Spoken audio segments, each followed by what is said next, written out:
प्रिय साथी सहबंदियों, निरपेक्ष प्रयास के इस सत्र में आपका स्वागत अभिनंदन करते हुए मुझे हर्ष है कि काफी दिनों के उपरांत आपके समक्ष जो भी मेरा अनुभव रहा है उसे आपके साथ शेयर करने का सौभाग्य प्राप्त हो रहा है। अनुभव एक लंबी प्रक्रिया के बाद ही प्राप्त होता है, चाहे वह आपकी जो भी उपासना की पद्धति है उससे संबंधित हो, धनार्जन से संबंधित हो, विद्यार्जन से संबंधित हो। यह सभी प्रक्रियाएं एक समय पश्चात ही फलीभूत होती है। अब जीवन के इस सांध्य काल में यदि कुछ अनुभूति नई अंदर से जागृत होती है तो इसका एक विशेष महत्व होता है कि समय आने पर ही फल पकता है। अगर आप पहले से उसको तोड़ दें तो वह उतना मीठा नहीं होगा और उतना उसमें स्वाद नहीं आएगा। जब फल पक जाता है उसके पश्चात ही उसको खाया जाता है। तो मैं कह सकता हूँ कि मैंने जितना भी अपना अनुभव था उसका फल जब पक गया है उम्र के साध्य काल में, तो उसका रसास्वादन करने का एक अलग ही आनंद है, संतोष है कि चलो समय लगा, मगर जैसे मैंने आपसे बताया था कि इतने लंबे समय की तपस्या के बाद मुझे आखिर कॉपीराइट मिला एक कंप्यूटर प्रोग्राम का, और उस कंप्यूटर प्रोग्राम के जरिए अनेक मैं प्रयोग करता जाता हूँ। कभी परमाणु के बारे में, कभी सनातन गणित के बारे में, कभी इकोनॉमिक फेनोमेना है, तो 5M है, तो स्वॉट एनालिसिस है। ये सब तरह तरह के प्रयोग मैं करता रहता हूँ। आज जरा थोड़ा सा विषय अलग है। गायत्री मंत्र की महिमा के बारे में मैं आपसे पहले भी चर्चा कर चुका हूँ और इस मंत्र का 11 बार स्मरण करना, उच्चारण करना मेरी प्रतिदिन की प्रक्रिया का एक हिस्सा है। जो भी मैं पूजा दिन में स्नान करने के बाद में करता हूँ उसमें एक छोटा सा हमारे घर के पास में एक मंदिर है। वहां पे सबसे पहले मैंने थोड़ा सा, अपने आप होता है, ये कोई सिखाता नहीं है कोई किसी को, वहां पे ओम नमः शिवाय जो है, क्योंकि वो शिवलिंग है, तो मैं ओम नमः शिवाय जो है उसका उच्चारण वहां पे करता था। एक दिन मुझे स्वतः ऐसी प्रक्रिया वो हुई कि ओम नमः शिवाय की जगह मैंने ओम नमः शिवाय यानी हा को खींचा। मुझे एक अलग तरह की अनुभूति हुई। ओम नमः शिवाय कुछ भावनाएं जागृत कर देता है। हा का उच्चारण अगर आप थोड़ा सा खींचते, नमः शिवाय, ओम नमः शिवाय, इसमें एक अलग महत्व है। इसके बाद में नमः शिवाय, नमः शिवाय, नमः शिवाय, नमः शिवाय, यह एक अलग तरह का होता है। और तीसरी बार जब आप अपना पूरा ध्यान शिव के ऊपर लगा देते हैं तो आप सिर्फ शिव को बोलते हैं। नमः शिवाय शिव भगवान को होता है और नमः शिवाय आपके अंदर जो शिव है उसकी पूजा करते हैं आप। और शिव जो है वो एक आदि शक्ति है, जिसे हम कहते हैं वो काल के भी स्वामी हैं। तो शिवाय शिवाय, जब इसका आप कम से कम 8-10 बार उच्चारण करेंगे तो आपको जो है ना शिव की भक्ति का असली रसास्वादन प्राप्त। उसी तरह से मैंने गायत्री मंत्र में भी इसका थोड़ा सा एक कह सकते हैं समावेश किया। वह मंत्र जो है ना, जैसे जब आप सुखासन में बैठे या पद्मासन में बैठे, चिन्ह मुद्रा जैसे पहले लगाते थे वैसी आप जो है ना, चिन्ह मुद्रा मतलब ये है अंगूठे से इसको पकड़ना, इस तरह से पकड़ के और तीनों उंगलियों को जो है ना ऐसे वो करके जब आप बैठ के जो है ना गायत्री मंत्र को एक नए तरीके से मन में उच्चारण करना चालू किया, उसका एक ऐसा प्रभाव मुझे तो कम से कम महसूस हुआ। अब वो मेरा व्यक्तिगत प्रयास है और इसके परिणाम मुझे अच्छे मिले हैं, इसलिए आज मैं अपने दर्शकों को भी इस चैनल को जो भी देखते हैं कि सिर्फ गायत्री मंत्र ओम भूर्भुवस्सुवः नमः तस्मिन् भर्गो देवस्य धीमहि ये तो साधारण हर इंसान कर ही लेता है। मैंने आपसे कहा था कि इसमें जो है ना मह जनः तपः सत्य है, यह 4 शब्द अगर जोड़ दें तो अधिक इसको प्रभावी बनाया जा सकता है। मैं 3-4 बार आपके सामने, क्योंकि मेरा कोई गुरु नहीं है, जो भी उत्तरोत्तर जो है मेरी जो भी आध्यात्मिक यात्रा है वह मुझे अपने आप स्वस्फूर्त कह सकते हैं। वह मुझे जो ध्वनि है, मंत्र का सबसे बड़ा मंत्र शक्ति होती क्या है, जब आप उच्चारण करते हो जो ध्वनि आप निकालते हैं उसका असर आपके ऊपर सबसे ज्यादा पड़ता है। दूसरों के ऊपर क्या पड़ता है नहीं पड़ता ये तो एक बहुत विवाद का विषय होता है, मगर जब आप खुद को, अपने व्यक्तित्व को, अपने मस्तिष्क को कंसंट्रेट करना चालू कर देते हैं किसी भी चीज के लिए, तो आपको लक्ष्य की प्राप्ति के लिए समर्पित होने में आसानी होती है,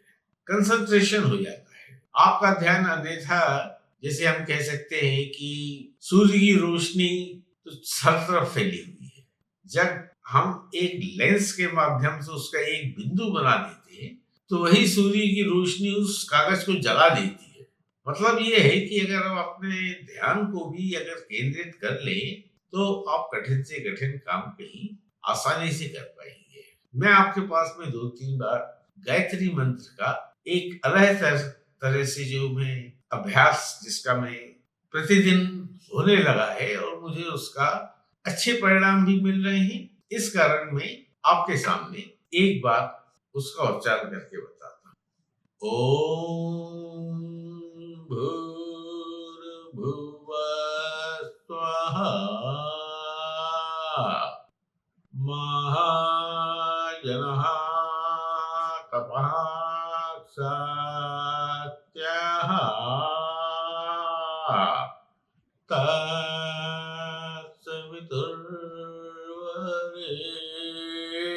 तत्सवितुर्वरेण्यं भर्गो देवस्य धीमहि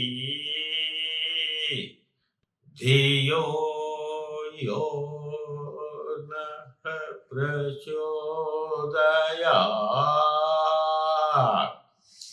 ओम भूर्भुवः स्वः महाजनः तपः सत्यः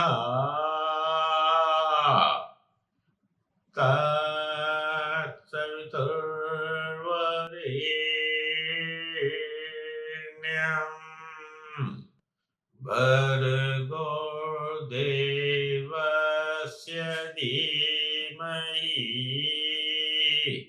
धियो यो नः प्रचोदयात्। ओम भूर्भुवः स्वः महाजनः तपः सत्यः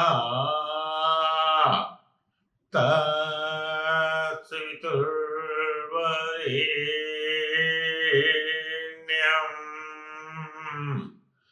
भर्गो देवस्य धीमहि धियो यो नः प्रचोदयात्।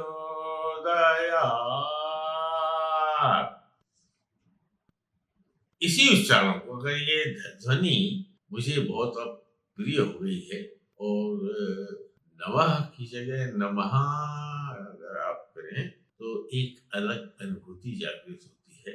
और इसीलिए मैंने गायत्री मंत्र का है, किसी ने मुझे सिखाया नहीं है, ये एक अंदर की प्रेरणा थी जो इस तरह का, पहले मैं अलग तरह से करता था, अब ये मुझे ज्यादा इससे संतुष्टि मिलती है और कहीं ज्यादा अच्छा अपने ऊपर इसका प्रभाव देख रहा हूं। अब दूसरे विषय की ओर जाते हैं। अभी नवरात्र में हम सबने देवी की उपासना अपनी अपनी योग्यता के अनुसार और अपनी अपनी क्षमता के अनुसार करी। मैंने भी 11 दिन का उपवास रखा और प्रतिदिन सवेरे शाम को, और शाम को नहीं हुआ तो रात को, मैंने देवी के जो भी बीज मंत्र हैं उनका, उससे देवी की उपासना की।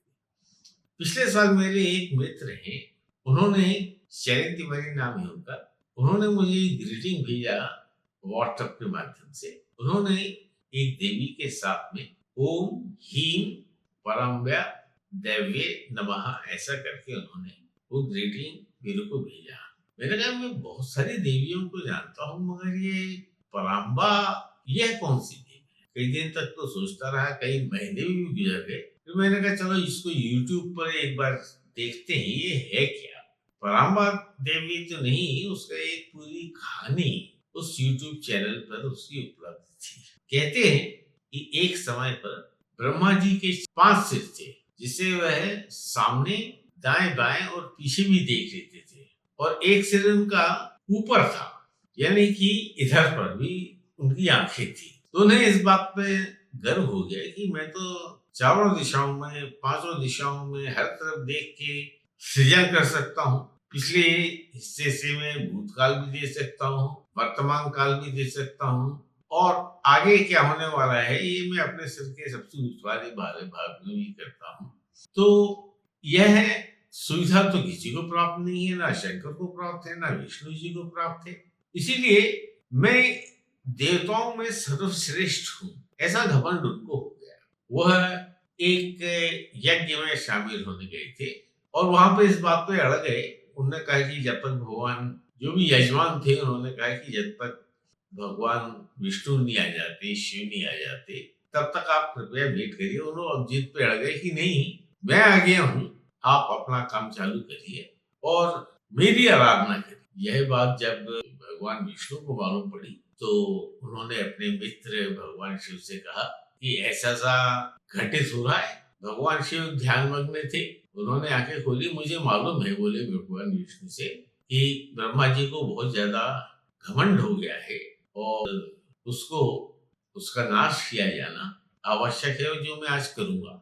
दोनों जब वहां पहुंचे, ब्रह्मा कुछ बोल पाते इसके पहले भगवान शिव ने अपने त्रिशूल से उनके जो ऊपर वाला सिर था वह काट दिया।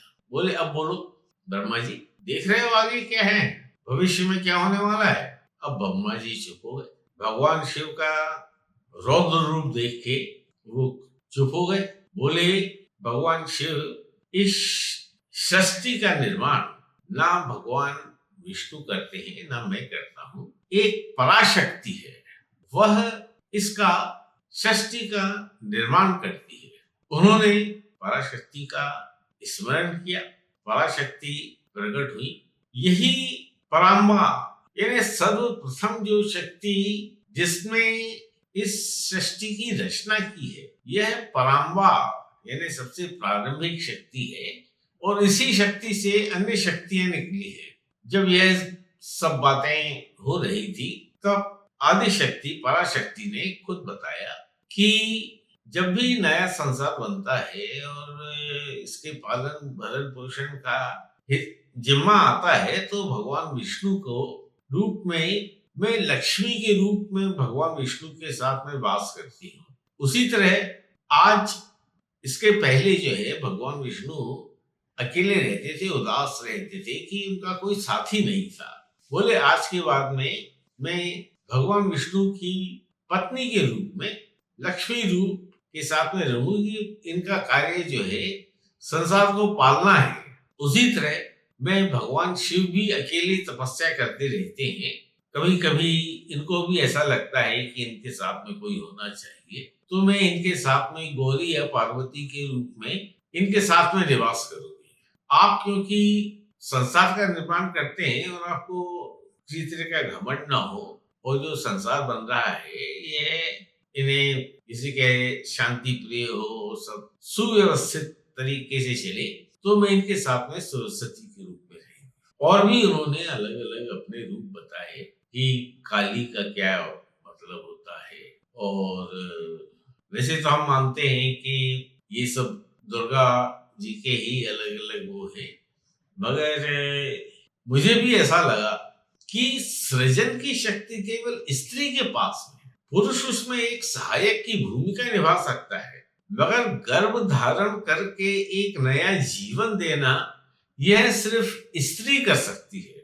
अर्थात जो भी पौराणिक कथा है उसके पीछे एक वैज्ञानिक तथ्य छिपा हुआ है। आज चाहे भले हम नारी शक्ति को जो है ना इतना अपमानजनक उसके साथ में व्यवहार कर रहे हैं, और जैसे हम कहते हैं उसको एक सेक्स टॉय की जगह हम तरह उसको यूज करते हैं, और छोटी छोटी सी 4-4-5 साल की बच्चियों के साथ में बलात्कार की जब घटना होती है तो मेरा हृदय वाकई ये आधुनिक शिक्षा, आधुनिक संस्कारों को किस हद तक घृणित लेवल पे पहुंचा दिया है, यह कल्पना के परे है कि इसी सनातन धर्म में कितनी अच्छी अच्छी शिक्षाएं दी हुई है।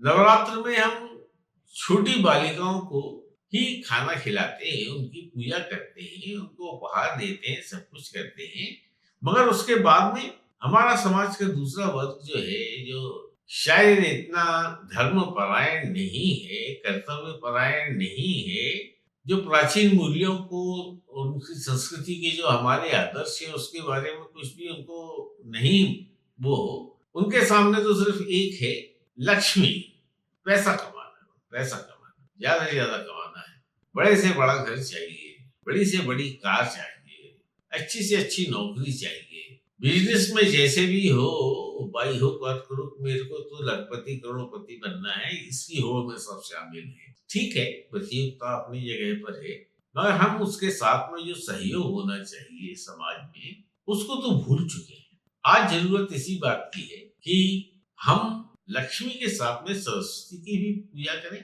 और माँ गौरी की भी पूजा करें। उनके पुत्र गणेश जो बुद्धि के स्वामी हैं, ओम का असली अर्थ जो है गणेश जी का स्मरण करना है। कहने का तात्पर्य मेरा सिर्फ इतना है कि चाहे भले हम कितने भी आधुनिक हो जाएं, रहेंगे तो इसी धारा पर, इसी भारतवर्ष में। और आज जब हम देख रहे हैं कि पूरा विश्व अशांति के दौर से गुजर रहा है, अस्थिरता के दौर से गुजर रहा है, तरह तरह की समस्याओं से उभर रहा है, तो जो सनातन धर्म के प्राचीन मूल्य हैं, जो आदर्श हैं, उन्हें अगर हमें पुनर्स्थापित करना है तो उसके लिए सनातन धर्म की जो श्रेष्ठतम बातें हैं, जैसे नारी शक्ति का सम्मान करना, हम पूजा घर में चाहे भले लक्ष्मी जी का फोटो लगा लें, माँ काली की लगा लें, माँ दुर्गा की मूर्ति रख लें, सब कुछ कर लें, मगर अगर भावनाओं से आप अधूरे हैं तो समाज की उन्नति नहीं हो सकती। तो समाज की उन्नति नहीं हो सकती, इसका मतलब जो सनातन धर्म है उसकी भी पुनर्स्थापना, उसकी नींवें नहीं अच्छी पड़ सकती। कहने को तो हम कह सकते हैं कि हम हिंदू हैं, सनातन धर्म को मानते हैं, मगर उसकी नींवें कहाँ है? सनातन धर्म वाले ही जब रामायण का उपहास करते हैं, हिंदू देवी देवताओं का उपहास करते हैं, हमारे ही समाज के वर्ग, हिंदू समाज के ही कुछ ऐसे तत्व हैं जो मौका पड़ने पर विभिन्न राजनीतिक दबावों में आकर, या आप कह लीजिए कि कुछ महत्वाकांक्षाएं उनको पूरा करने के लिए जब इस तरह की बातें करते हैं, जाति की बातें करते हैं, समाज को, जो हिंदू समाज है उसको बांटने का प्रयास करते हैं, तो वाकई मैं कह सकता हूँ कि जब तक हम पुरानी मान्यताओं को एक बार फिर उनके ऊपर पुनर्विचार नहीं करेंगे, तब तक आगे का मार्ग प्रशस्त नहीं हो सकता। अगर एक बार नींव अच्छी पड़ जाए, मगर आज आप देखिए, चाहे प्रारंभिक शिक्षा हो, माध्यमिक शिक्षा हो, कोई भी शिक्षा हो, उस पर मूल्य पर आधारित, मानवीय मूल्य पर आधारित कोई भी विषय नहीं पढ़ाया जाता। तो सबसे अधिक चिंता की बात जो है कि सहयोग के बारे में हमें बताया भी नहीं जाता है कि हमें किस तरह से आपस में सहयोग करना है। जब तक यह भावना नहीं आएगी और हम बच्चे को हमेशा यही सिखाएंगे कि तुमको जो है सबसे अच्छे नंबर लाना है, सबसे अच्छे कॉलेज में जाना है, सबसे अच्छे नंबर आएंगे तो तुमको सबसे अच्छे इंजीनियरिंग कॉलेज में जाना है, और उसमें भी सबसे अच्छे नंबर आए तुम्हारे तो तुमको आईआईटी में जाना है। उसी तरह से मेडिकल स्टूडेंट जो है ना परेशान होते रहते हैं कि कौन से मेडिकल कॉलेज में उन्हें एडमिशन मिलेगा, एम्स पर मैं जा पाऊंगा कि नहीं जा पाऊंगा, नहीं जा पाए तो मैं विदेशों में जाके कैसे उच्च शिक्षा लूंगा, चाहे एमबीए हो, चाहे विज्ञान की शिक्षा हो या चिकित्सा की शिक्षा हो। जबकि हमें अच्छी तरह से मालूम है कि आयुर्वेदिक इलाज जो है, जो हमारे आयुर्वेद की पुरानी पद्धति है, वह सर्वोत्तम है। मगर हम अपने प्राचीन विधाओं की, प्राचीन विद्याओं की उतनी परवाह करते कहाँ हैं। हमें तो जो है ना एक गोली खा के अपने सर दर्द को ठीक कर लेना, एक गोली खा के ब्लड प्रेशर ठीक कर लेना, 2-3 गोलियां खा के डायबिटीज ठीक कर लेना, इसी तरह की बातें सिखाई जाती हैं कि ये तो आयुर्वेद तो जो है ना तुम आज खाना चालू करो तो 4 महीने बाद इसका असर आएगा, जबकि आपकी समस्या तो तात्कालिक है, इमीडिएट है, आपको तो फौरन अपनी शुगर लेवल कम करनी है। तो सवाल ये आता है कि आप ऐसा खाते ही क्यों हो, ये समस्या इतनी गंभीर रूप में आपके सामने आ जाए। और डॉक्टर ये क्यों नहीं बोलते कि साहब आप जो है ना अपना ये डाइट जो है ना थोड़ा पहले चेक कर लीजिए, कुछ दिन इसका असर देख लीजिए, उसके बाद में फिर ये गाली गोलियां जो है ना क्रमशः खाइएगा। मगर वो सबसे पहले जो है ना सबसे स्ट्रॉन्ग गोलियां आपको खिलाना चालू करेंगे। जैसे मान लो आप कल ही मृत्यु को प्राप्त होने वाले हैं, उस तरह से डरा देंगे कि आपकी किडनियां खराब हो जाएंगी, आपका ऐसा खराब हो जाएगा, सारे अंग आपके काम करना बंद कर देंगे, और पता नहीं जैसे एकदम कोई समस्याओं का पहाड़ टूटने वाला है।